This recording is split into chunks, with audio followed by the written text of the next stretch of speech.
मामा नूर मायरा का स्कूल है ये, उनको लेने के लिए आए हैं। वो मायरा आ रही है।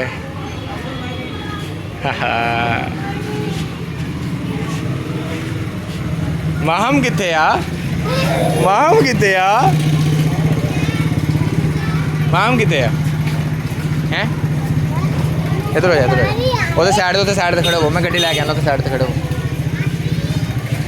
इधर साइड ते महानूर इधर आ, इधर खड़े हो, इधर खड़े हो जा।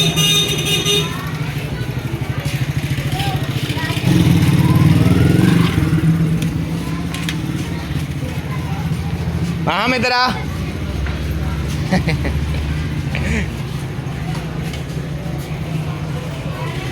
मोटिया तू इतना लेट क्यों आई है? हैं तू अगे बह, तू छोटी है ना यार। यार तू छोटी है। ये मेरी गल तो सुन, पहले गल सुन। मैं फिर बाद तेन गन कर कान, फिर बाद तेन पीछे बिठा के मैं दूर लेके जाऊँगा, समझा कर। फिर ती नहीं मेरी तू।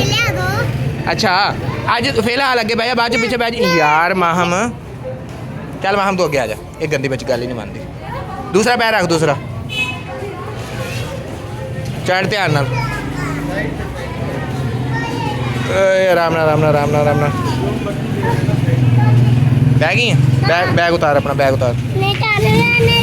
चल मैं और बह जा, फिर बह जाऊंगी। मोटी तू भी जाना साढ़े नाल? जूस पीना तुसी? अच्छा होर की लेना? बस हिलना ना गड्डी दे।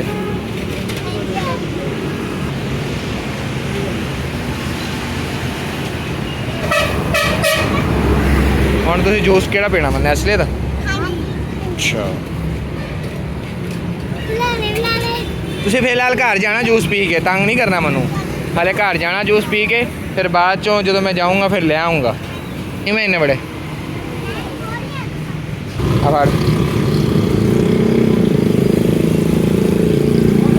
और चलिए घर, छुट्टी जान।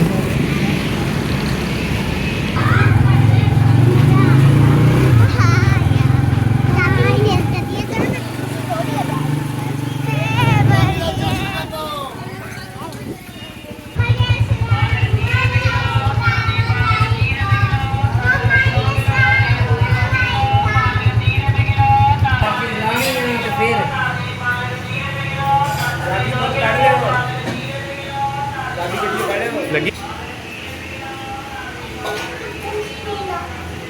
आदत बनी हुई ना, वो अच्छी होगी।